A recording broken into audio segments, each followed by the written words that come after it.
Papa Tim Stewart's his name. Pay attention to his wisdom, it'll raise your game. He wants to see a better world, so he plays his part. Always loving, always giving, cause he's got a big heart. The co-host won't boast, but he can stand on his own. From the state of Iowa, it's that man Kent Jones. He's impressive on the mic and he don't need a cord. And whether hosting or he's hooping, he's controlling the boards. And the one feeding a hungry herd of Americans, make you feel right at home like he's your best friend. Though he's not a city slicker, he's as cool as the fun. Just a witty wisdom giver, Mr. Rancher Run. Set the tone for your day and get in the zone. Tune in. Two wild guys and a microphone. Happy Monday morning.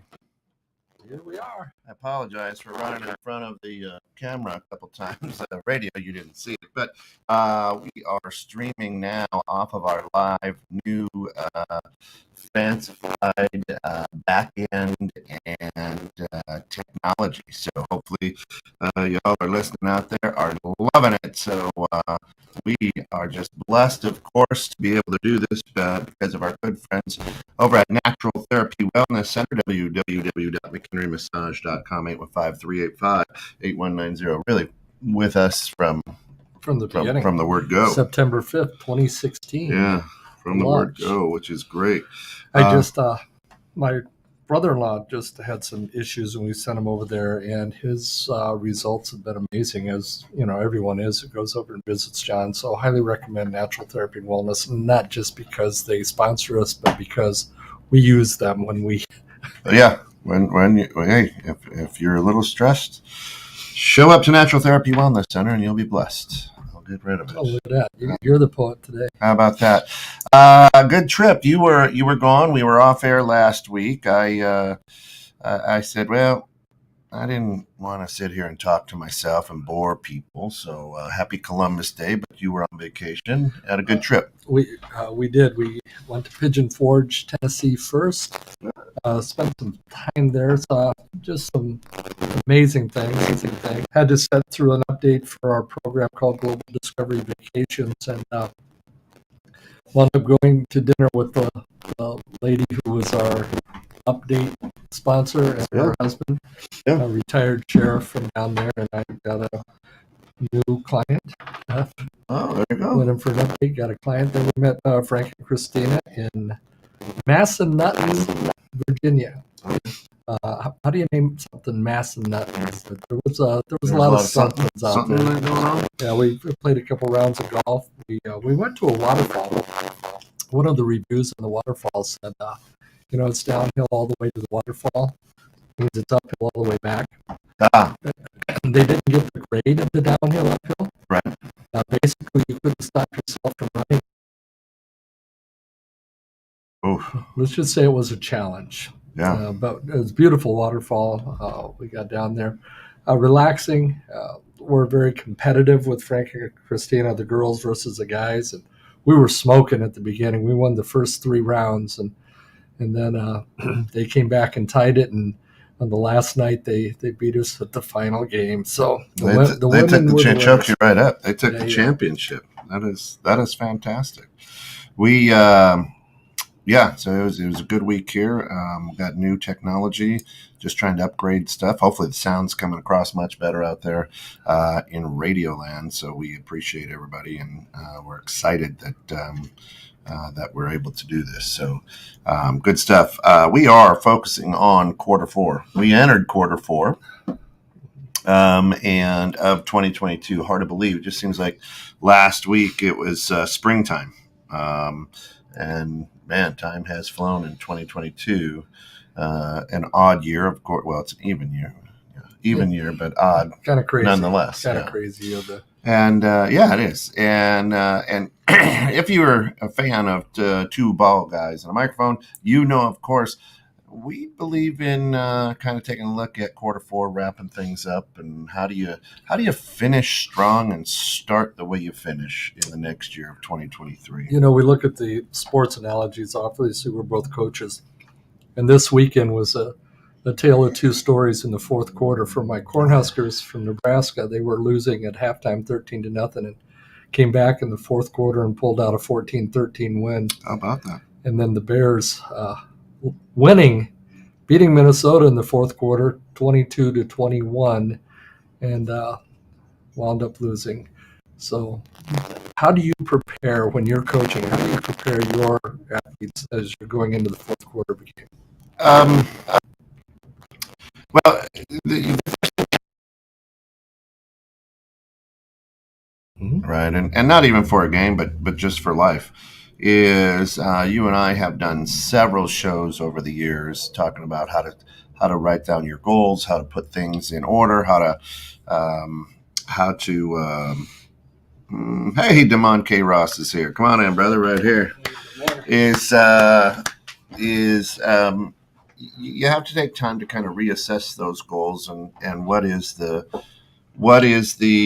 purpose of the fourth quarter of the game. So when the game is life, maybe you're in the fourth quarter all the time because you never know when that clock's going to expire. Mike Tyson had a great line when we said everybody's got a great plan until they get punched in the face. And sometimes, this year in your industry, the mortgage industry, there's, it's taking a hit.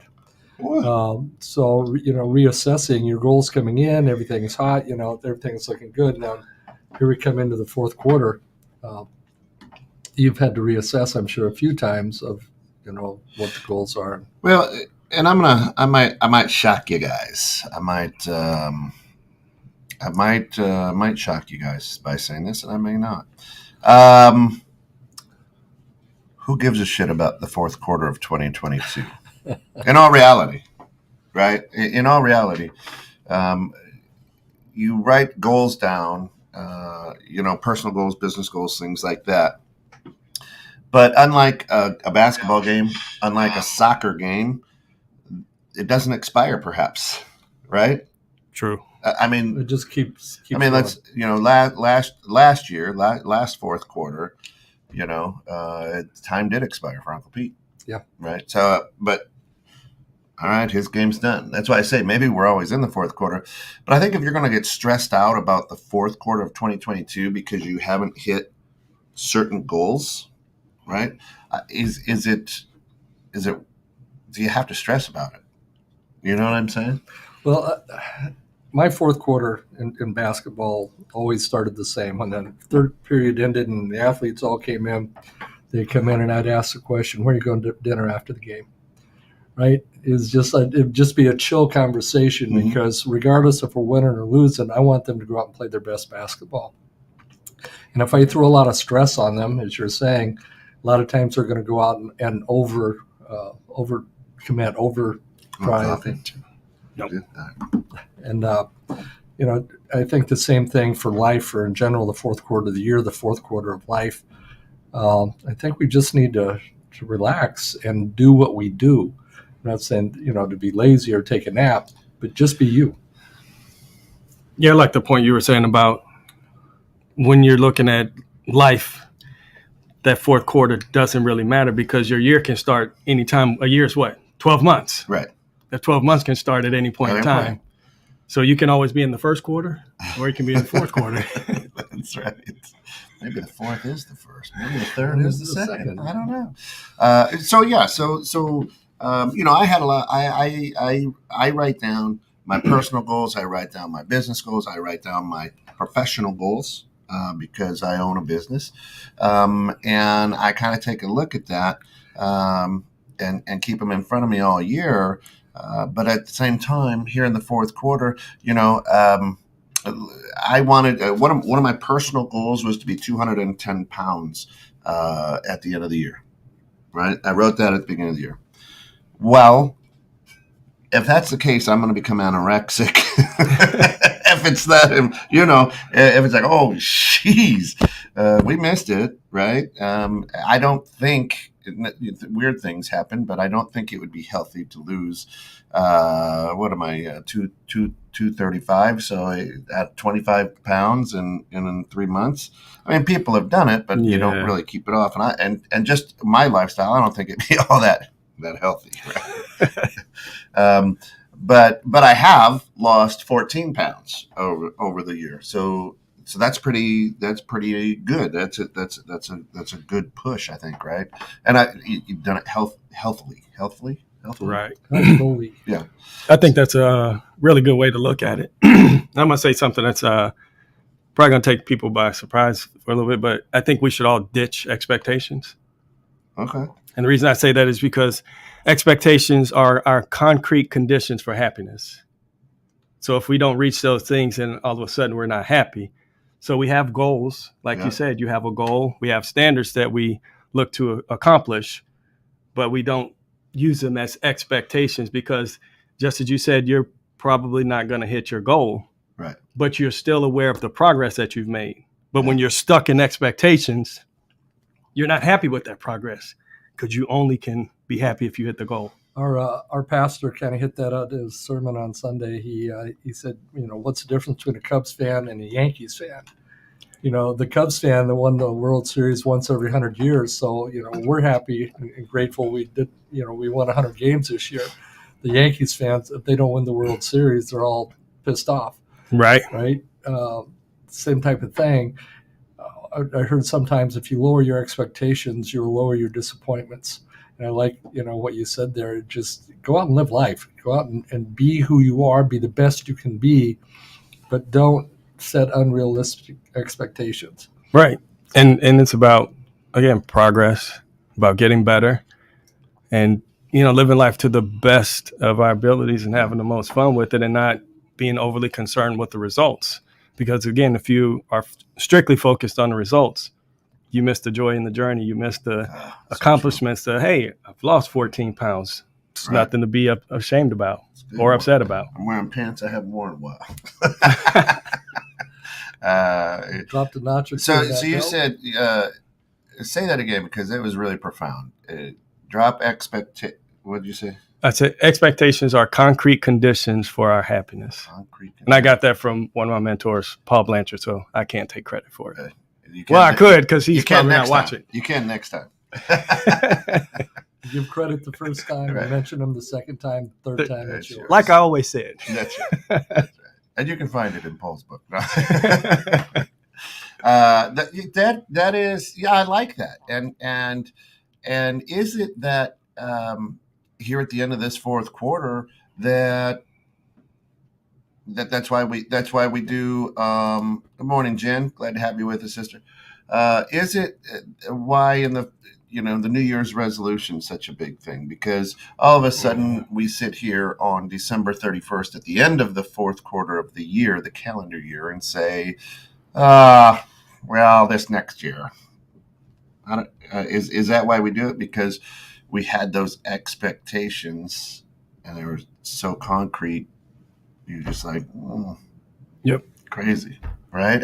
I that's brilliant, and I've never taken the time to just think of it that way, because a lot of times, I think when we're writing those goals down, I think a lot of times we're saying, right? We're saying, this is what I expect, right? Yeah. Well, little did I know that, this year my daughter would get engaged in the third quarter. And, I'm very, very excited, very, very happy for her. But that would be something that we have quarters for, right? Lots of quarters. Yeah, dollars. But what I'm saying is that has a date, an end date. Right. Right. And it's something we can do.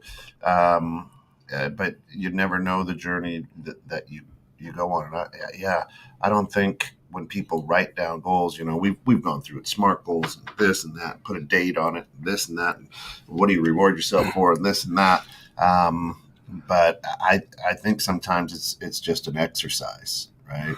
So I'll never forget one of the years you and I went through the goal setting exercise, and one of the goals you had on your personal goals was to get a camper. You wanted to have a camper, and you got a camper.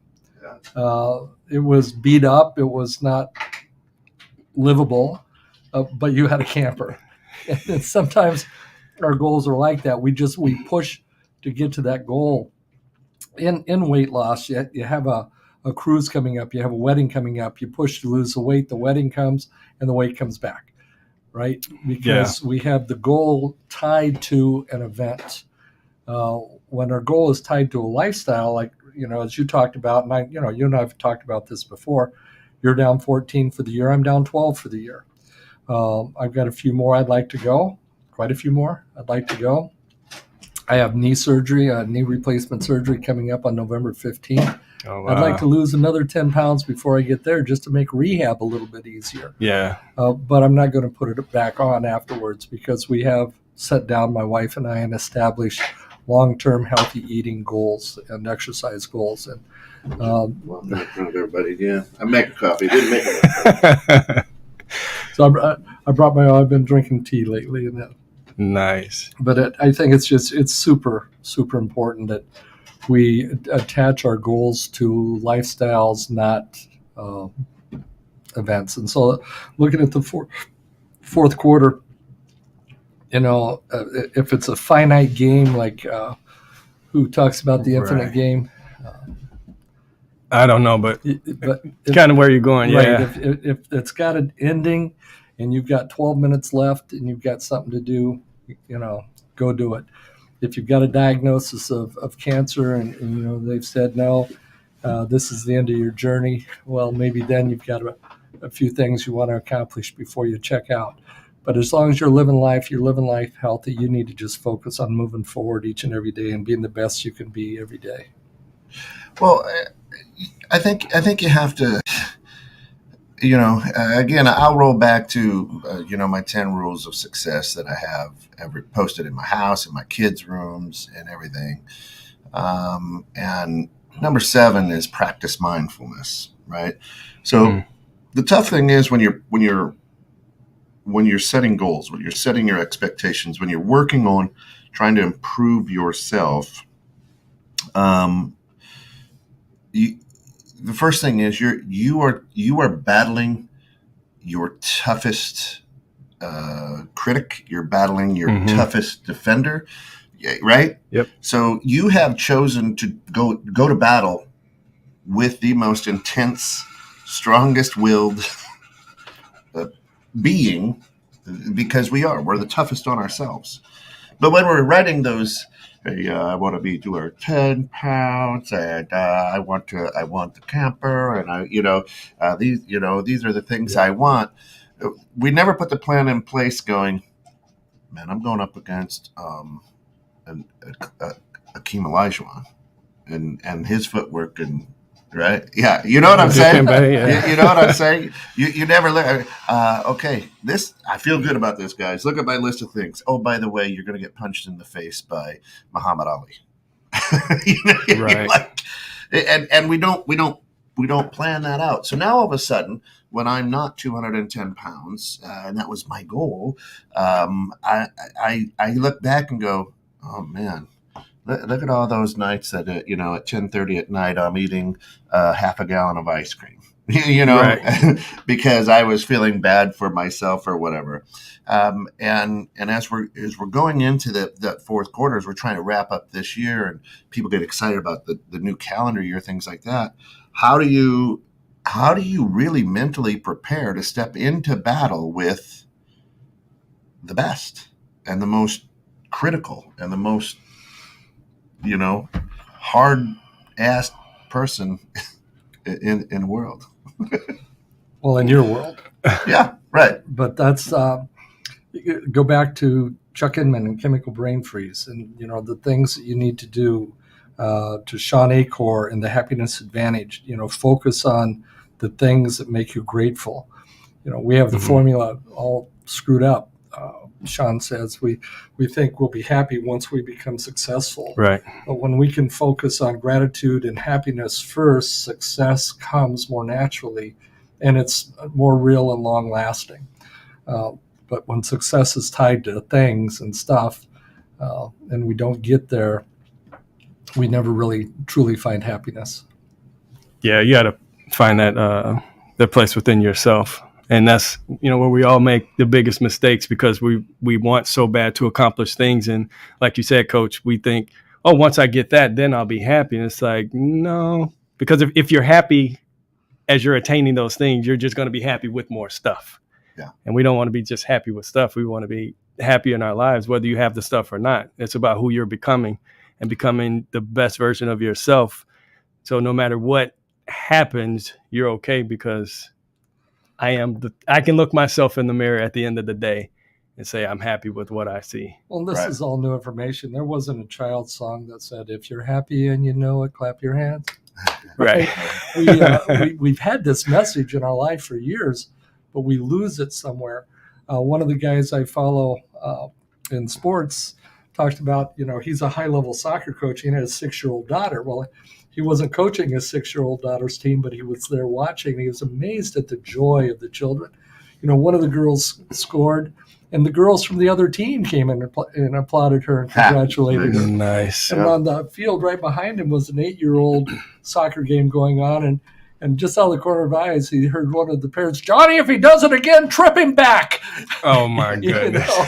And it's like, how do we in 3 years, from 5 to 8, go from, oh, isn't that cute, to, trip him, bite him, kick him. Yeah. And we get lost in the process instead of just living the life that we're designed to live. It's interesting you bring that up, because you just made me think about one of the years when I was coaching basketball. I was coaching for Kessel's Heat, and one day the guy who runs it, Dennis, came and he was like, hey, my Kyle, who was his son, who ran the organization with him, he said, Kyle was just telling me about how everything is going, and he was like, Dad, next year we got to get Demond a better team. He was like, I'm amazed, like I don't know how he does it, like he's got all those guys happy. Coach, I kid you not, we lost every game by an average of about 30 points. Seriously. No, I'm not even exaggerating. We lost by an average of about 30 points. But my guys were always smiling, having a good time. The parents were excited. And he just looked at me one day and was like, dude, I don't know how you do it. He said, you would think that they would be miserable just the way you guys, and he looked up at the scoreboard, and he's like, what are you doing? I was like, I'm just having fun and I'm helping them improve. And that's all. They want to see the improvement, and they want to know that they're valued. People want to know that they're valued. So if we can help people and help people learn how to see that intrinsic validation in themselves, and that their value and their worth is not based on things, but, in who you are as a person, as I said before, then sky's the limit to what you can achieve.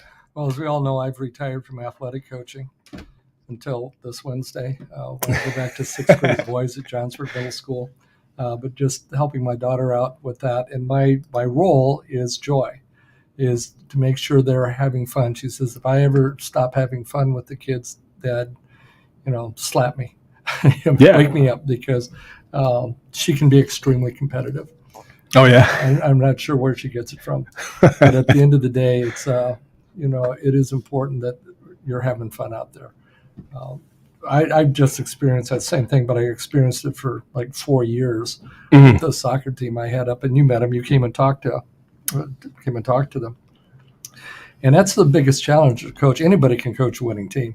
Yeah. But how do you coach a team that just doesn't have a chance to win a game? And how do you keep them engaged and involved? And sometimes in our life, we have that same feeling that, we just can't win. We can't, every time I turn a corner, I'm getting hit with another bill. I walked out the door this morning, and I always look at the stove to see time, even though I've got a watch. And the clock was off on the stove.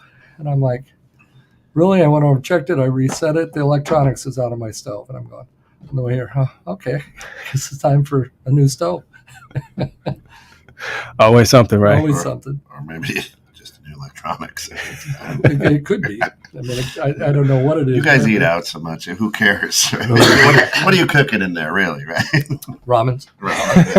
Yeah. Welcome back to college. All right. So as we're talking about, what do you guys tell you guys coach a lot. You've got great professions. You are such a mentor to a lot of people. To Demond is what do you at this point, people are starting to sweat. Business people are starting to sweat, perhaps, and they're way out over their skis because of inflation, because of this. People are now the world now is scaring everybody so much that how do you say, okay, let's buckle down and let's get through this fourth quarter, and what. I mean, this, if you'll see Steph's books up here, but Steph is telling people, okay, let's recap, let's clean up. And what are your plans for 2023? I mean, so bookkeepers, number people are like, and I have always said this in the banking industry, the year's over. We can't make an adjustment now because just how loans come in and how they fund and things is, I'm working on loans now that close in November, so I've got to take a look and say, okay, this year is done, pretty much done. It is what it is. And you might pull a rabbit out of your hat with a $2 million deal or something like that, you bump into somebody and you become a hero. But the bottom line is, how do you help people understand, all right, let's take a deep breath. Let's focus. Let's move forward. How do you help them do that? I'll defer to the man in the corner. Oh, yeah. Way to push it off, Coach. No, I mean, just focus on the basics. Focus on the things that got you where you are. Look back over that. What are the things that went well? What are the things that didn't go well? And then you make adjustments, but focusing on what got you to where you are, on basically getting back to the basics. Right. Watching a Bulls preseason game last night, Stacey King was saying that Tex Winter, every single practice when the Bulls were on their run, their three-peat and then their second three-peat, every single practice was 45 minutes of two-hand chest passing, bounce passing, and dribble skills and all the things that you think should be happening at middle school and high school, but coaches stop it after the second week and focus on running formations. Every game, one of the reasons they had the three-peat, besides they had some of the best athletes in the world, was they focused on the basics all the time. And we lose that. I've got a couple of my clients are real estate agents, and the real estate market, went from to and they're like, oh no, what am I going to do? I'm going to have to go hand out cards at Walmart. No, you just do what you do and do it a little bit better today than you did yesterday. And if your industry and your business, you'll survive. But if you give up quickly, you're going to just make it all that much better for those who are going to. I had the opportunity. One of my dearest friends, Toby Evans, Happy Mutant.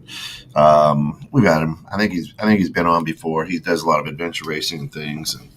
And he and I, he was in the area, and I had some tournaments on Saturday, and then we started looking at tapes and talking with the owner and stuff, and time slipped away. And so I call him. We ended up spending 3 hours just chatting on the phone. Now this is a guy that, growing up, he and I, had just a blast together. But he was, a national, winner in track. I mean, Division I. But he had that Kobe Bryant, Michael Jordan work ethic even in high school. I'm not going to parties. I got to go to bed because I got to get up and run. I mean, this guy was just, grow at that time when you're 17, 18 years old, you're like, come on, man, what are you, stupid? Right. Let's go party. And he was like, no. And he worked and said, he said, he had a conversation with an old, Penn State coach who was also the coach of the Olympic team running. And he says, I'm going to give you 6 words that if you understand, you'll be the best runner. But if you also understand, you'll live your best life. And basically what he said was, plan your race your plan. Right? Plan your race your plan. And if you're not a runner, which I'm not, I'm like, how do you plan a race? Go, just run. Now, he was a distance runner, everything like that. But I think about that. And playing basketball, coaching basketball, I always say you never play the other team. You go out and play basketball. You play your game, what we work on. When you stop focusing on what we work on, because I've got to try to beat that team, you will lose every game, right? Yeah. So I think, up on my rules of success, it's execute what you practice. Right? If you've been reading self-help books, if you're tuning into Two bald guys and a microphone. You don't just listen to it, you got to take it and work on that skill and really, execute what you practice. So at this point in the game of life, in the year, if the calendar year is so important to you, okay, which it's not to me. I do at the beginning of the year because I set those goals because of a lot of businesses. The fiscal calendar year goes from December or January to December. Right. But on my birthday, that's my real year.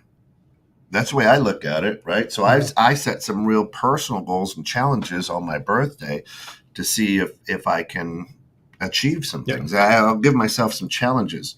But right now, if you're taking a look at what you've been working on and you're trying to do it on the calendar clock, the biggest thing is don't beat yourself up. I mean, right now, you don't want to get in that downward spiral, right? Mm-hmm. It's just not the time to do it. You need to get clear on what you can change or what you can work on to make that progress. You may not hit the goal, but can you come closer than you were today? Yep. But so many times now with podcasts aplenty, with the great stuff here on 216 The Net, people are like, hey, I've read over 60 books this year. And I see things from these books that I do now. Yeah. Right. It's just kind of sinking in, and you'll read a good book, and there's so many great, it's like a recipe, right? There's so many great ingredients in this book that you're like, oh, I love it. And then you get upset because you don't hit it all, but maybe you worked and improved on two things that you grabbed from that book. That's a win. Right. So I think it's all about executing what you practice and stop playing against other people. Stop trying to compare your life to, I can't compare my life to you. I can't compare my life to yours. Quit trying to quote unquote keep up with the Joneses. Right. Yeah. And that's a recipe for absolute disaster, unhappiness. That's the only reason I joined this show is to try to keep up. You don't have to run fast to keep up with us. Well, it's important too. Like you said, is paying attention to, where you are and what you're doing with the information that you're given, because a lot of times, and I've, been very guilty of this in the past, of reading and soaking up so much information. But one thing you said was key is to practice, which means move into action, actually, do the work. And that's where a lot of people end up falling short, is because we gain so much information and it's, we fill our brains and just keep filling and filling, but we never do anything. Right. And so, I know a whole lot of stuff, but what have you done with what you know? Yeah. So getting into practice, doing the work is very important for you to move, from this fourth quarter into the next quarter. Right. Hey, Shana, good morning. Glad to have you with us.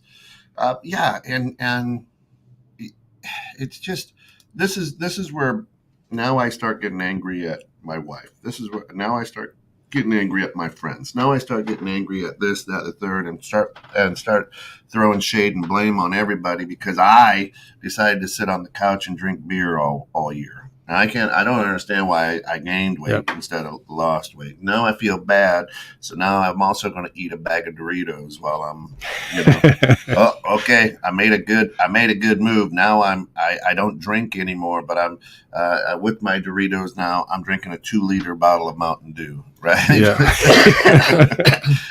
All right, Mike right. Krejci, good morning. Of course, Mike, one of the hosts, the great host of the Dream Home Experts and one of the owners here at 216. So if you think knowledge is power, applied knowledge is the true power. I like that. Yep. That is nice. I could do that too. Applied knowledge equals wisdom. Knowledge, it's just sitting there. It does nothing. Wisdom is the action taken off the knowledge that you have. Yeah. And Shana says, my favorite people can pivot on a dime when given additional information, regardless of what they thought they wanted. it's a skill not everyone has. Man, that boy. And do I know a lot of those people too? And I look at them and go, damn it. Wish I could do that, right? But a lot of us can. It just depends on the situation. Well, and one of the ways that we can get better at that is, what you said was the number 7, practicing mindfulness. Right. The more mindful we are of the moment, then we can see those things that are around. But too often we get caught up either looking so far in the past or we're living off in the future. Right. And we miss those opportunities to pivot when the opportunity presents itself. Yeah.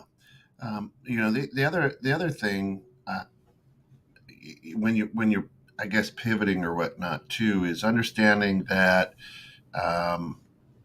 you should grab a couple teammates. Yeah. Right. And I don't necessarily want to say mentor. I don't necessarily want to say coach. Because there are people in your life, there are people that God puts in your life, the Spirit puts in your life, the universe puts in your life, however you want to look at it, that says you need to walk with this person for the next month or 2. Right. Right. People enter your life for a reason, a season, or a lifetime. Right on. Right. And practicing that mindfulness is like, oh my gosh, why is this person walking with me through this? Right. And you got to take that deep breath and try to be mindful at that point to why is that happening? The other thing that you got to do is maybe reach out to, maybe if somebody comes across your mind that you haven't seen in 30 years or 20 years, why? Yeah.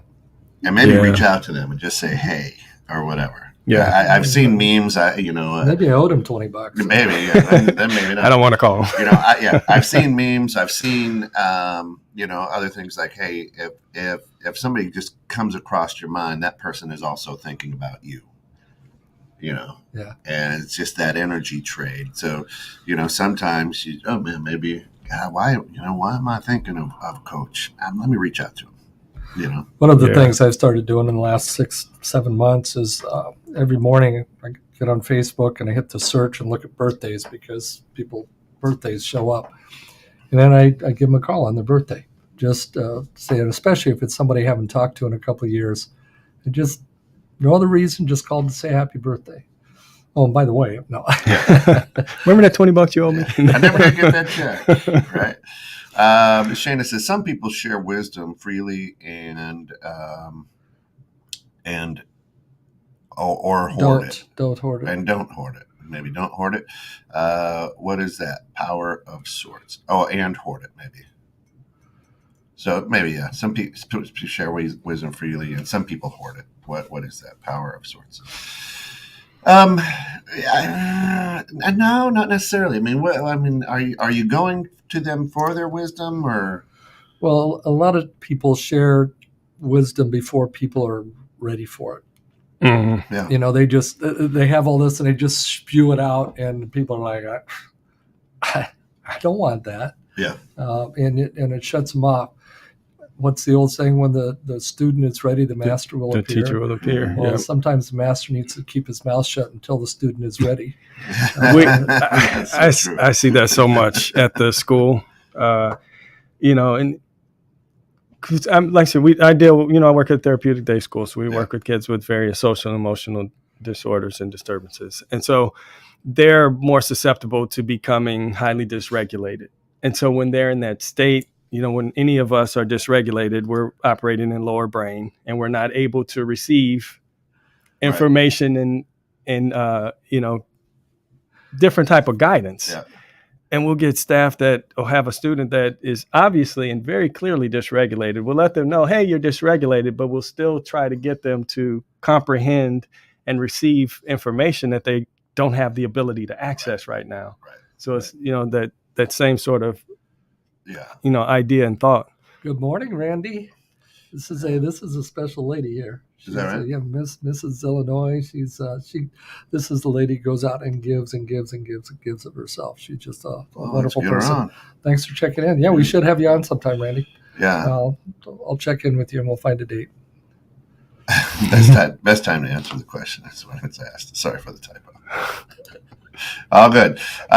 So I'm gonna go backwards a little bit here on this show, and Coach, I know you're a huge proponent of, and you brought it up.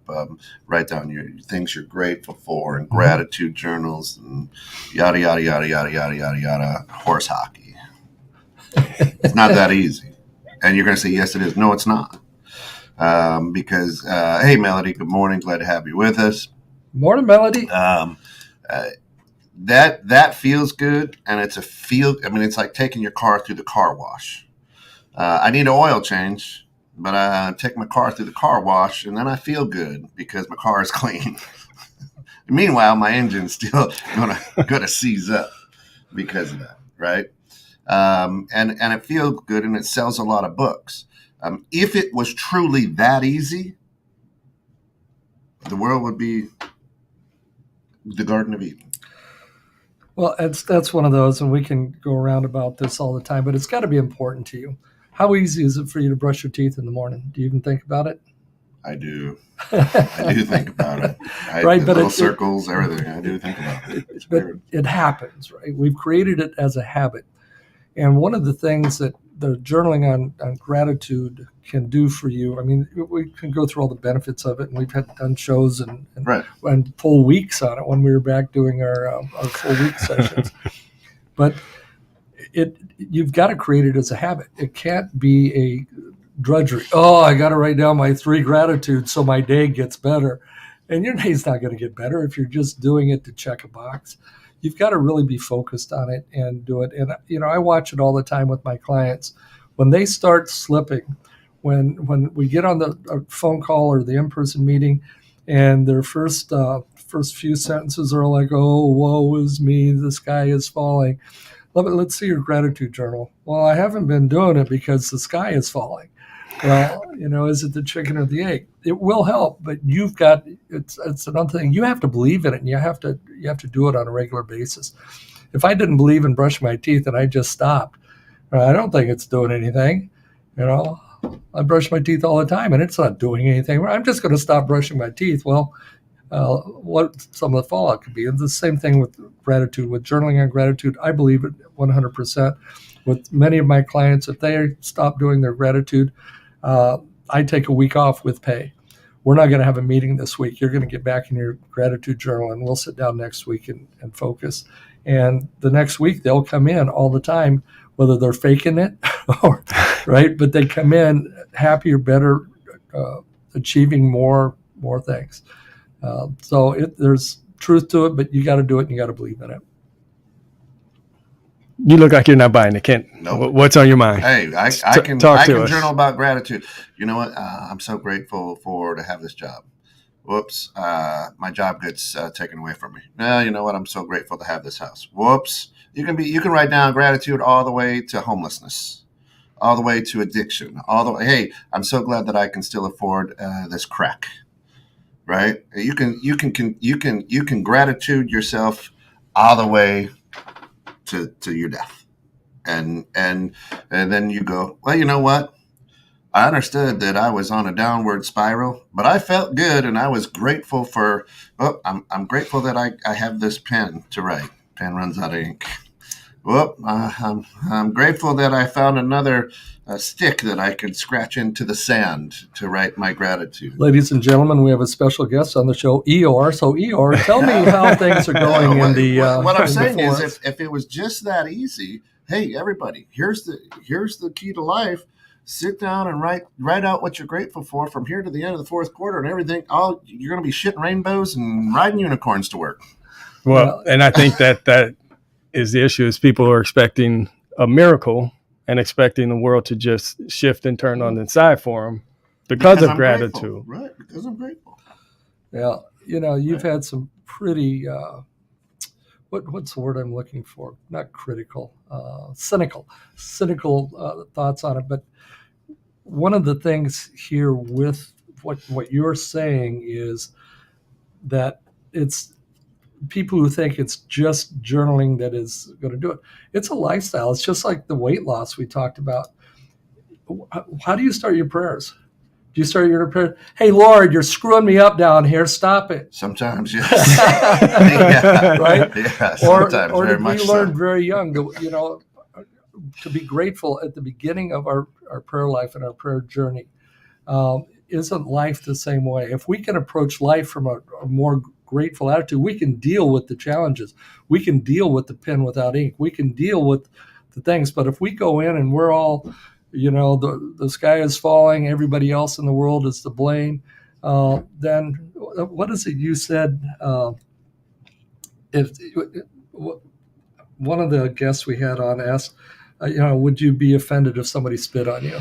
Yeah. Oh yeah. He said, Gary, yeah. Gary. No, you'd be wet. Right. You choose to be offended. Yep. And it's the same. People can journal on gratitude all they want, but if they've got a nasty outlook on life, it's not going to change. What you're changing with gratitude is your outlook on life. And when your outlook on life is calmer, then you can achieve, you're not living in so much conflict. When you're living in conflict, the cortisol limits your ability to think creatively and move forward. And when you can remove that conflict, you have an opportunity to achieve things. Now, is it always going to happen? Right. No. But are you going to deal with it better and move forward through it better? I 100% believe it. Right. And the attitude and the idea with gratitude is not that the world is going to be perfect and everything is going to happen for you 24/7. It is about just having a better attitude, even when things don't work out, even when things happen to you that are unexpected or that you don't want, that you're able to have a good attitude and be able to see, okay, this happened. This is what it is. Where do I go from here? As opposed to, oh my God, this happened. It's the end of the world. I'm just going to start spiraling now and, giving up. That's it. I journaled on gratitude. It didn't work. That's what Shayna says is, Kent, you might be doing it wrong. I didn't say it was me. I'm just saying that if it was that easy to win in life, why wouldn't we be teaching our kindergartners, hey, listen, K through 12, we're just going to listen, everybody, journal on gratitude today. I'm grateful for this warm chocolate milk. Well, I'm grateful for nap time. Question I have for you is, what's considered winning? Yeah, right. That's it. Whatever the winning is, getting whatever you want. That's winning, right? That's what it is. That's the way the world looks at it. Why do we have big fancy cars and houses? You go over to Europe, guess what? That's the way the world looks at it. But how do you look at it? The size of our houses here are considered castles in a lot of places in the world, right? My gross GDP, right? My GDP personally is better than some countries. You know what I'm saying? So that's winning. That's what it is, right? Shayna says gratitude is focus. Focus is directed energy, and it's a positive. It can't entertain negative at that moment. Okay, great. Again, like I said, man, I'm grateful. We need to have a Shayna show. I'm grateful. I'm grateful for this crack. She's good. Woo! That's positive. I don't have to be negative that it's killing me, right? Hey, grateful to have it. So if that's what they want, and again, I push back not because I don't believe it, right? Because there's a lot of we got hundreds of thousands, maybe millions of listeners out there listening, and I'm going to guess that a good percentage goes, oh, no question, I'm going to turn this shit off because here's that fairy tale bullshit again. Bloop. Yep. Right? Yep. No, stick in here because I'm with you. If it was that easy, we'd all be painting by numbers. We'd all be Picasso, right? We'd all have no ear and live a life full of depression, right? And not be successful until after death, right? But again, and why I say that is, if you are. All right, and then we'll go to our guy Simon Sinek. Well, you got to know your why. Enough with that too, right? Enough with that too. This is the guy who reads 60 inspirational books already this year, and he's throwing this crap out there. Like, so what's your point? Well, the point is that as you're in the fourth quarter, or you're playing against your own goals or whatever, we. However you want to believe it, right? We don't know. We've written our life story in the book of life, but we don't comprehend it here, right? So God's got a plan, whatever the case may be. The bottom line is that nowhere, life owes you nothing. Nowhere, we've fallen in love with Walt Disney, happily ever after. And we think that happily ever after means shitting rainbows and riding unicorns. That's not the case.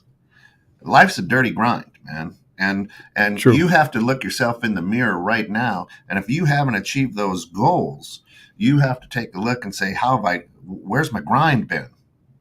Okay. Yeah. I'm not to where I want to be. Now, I'm 14 pounds down, right?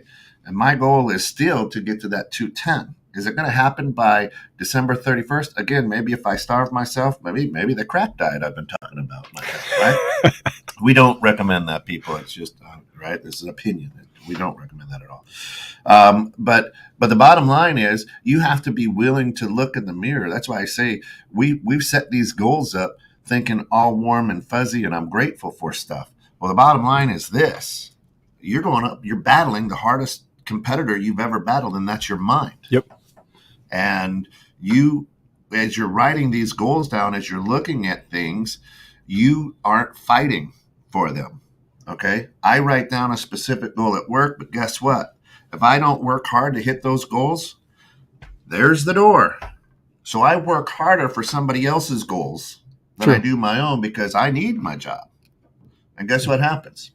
Thanks for your time. You suck. You're fired. Right? So we sweat and stress and put more effort to somebody else's goals than we do ourselves. And then we go, well, I wrote it down. I journaled on great gratitude and I got fired. Right? Or I didn't hit these goals. It was supposed to happen that way. Y'all get up early on a Monday morning, and thanks for tuning in. But a lot of you are getting ready to go to work, so you're not late, so you don't get yelled at. Some people, yes. Right, right. So again, if it's meaningful to you, your why is I don't want to get fired for most of the things that you do throughout the day. It's not, you know what, I want to change the world. And here it is. So thanks for tuning in to Two Ball Guys and Microphone. We're telling you to stop journaling on gratitude. Stop believing that positive things can happen to you. Just stop it all because life sucks and you're going to have to deal with it. It does. It does. What are we going to do with this? I don't know. I don't know. Life is hard. Life is hard. No one said it. True story. True story. It's dirty, right? True story. And take a look at all the people who've quote unquote won, right? And again, we can go into, next week or the next couple of weeks, what is winning, right? But if winning is achieving your goals that you've written down, if that's considered winning, a lot of people's goals are this, that, the set. I want the car, I want the Cadillac, I want the house, I want the vacation home, I want this, I want that. Those are my goals. And winning is getting those goals. But it's dirty. Life plays dirty. Right when things are going well, guess what? The rug gets taken out from underneath you. It happens. Right? Jen says, follow the 17-second rule. Mindfully, purposefully, intentionally think a thought for 17 seconds. Guaranteed the thought that follows it will be some vibration, positive or negative. Try it.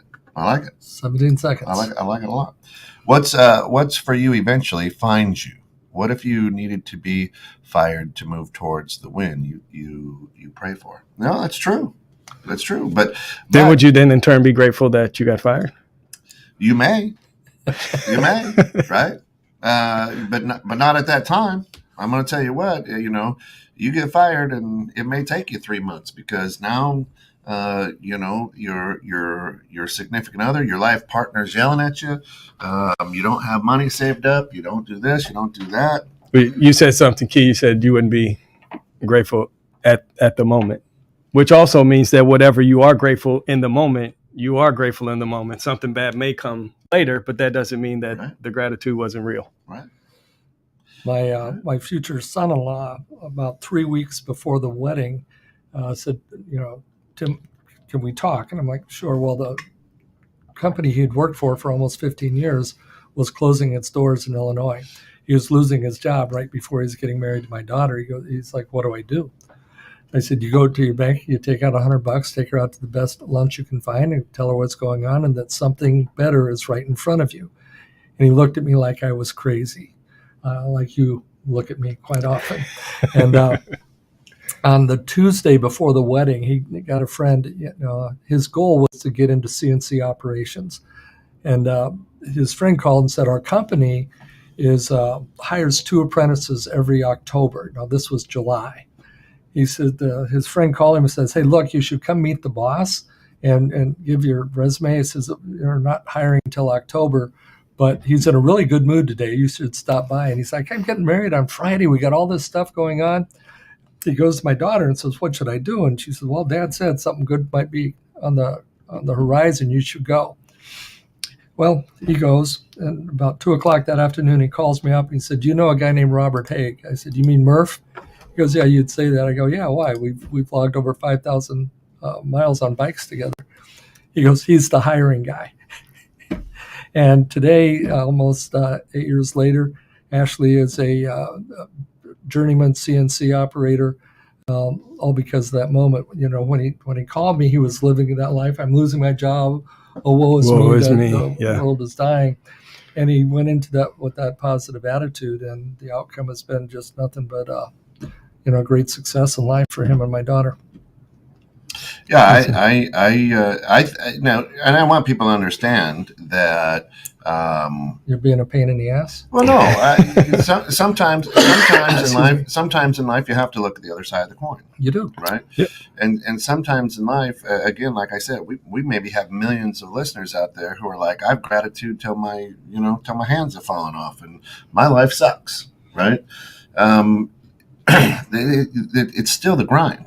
I mean, to your point, when you talked about the Chicago Bulls, these are men making millions of dollars chest passing, going back to the fundamentals, but they're working every day. Mm-hmm. Professionals go and they work on their skill for hours a day.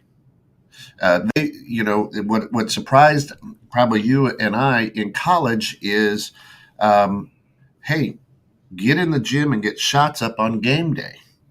Because in high school, you didn't. You're right. Like, oh, man, I'll be tired out. No, you went in and you got shots up and you worked out on game day. Yeah.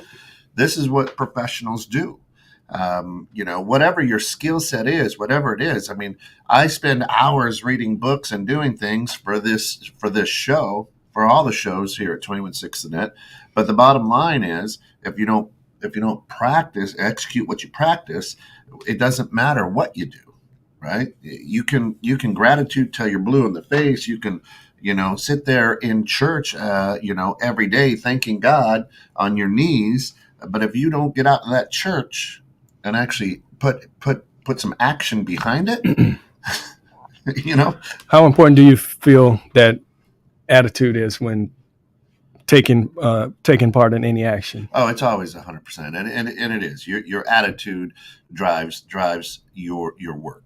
It will, right? Because if you got a bad attitude, you won't move. So that's kind of what we're saying with gratitude. I know, but for those skeptics out there, that's the point of the gratitude. It's not about getting things, and as I think Shanna said, it's not transactional, but it's about developing the right attitude. So when you're going out and taking action on whatever those goals are, if you got the right mindset, you're going to go much further than if you go out there with a poor attitude. Yeah. Because the effort's not going to be there.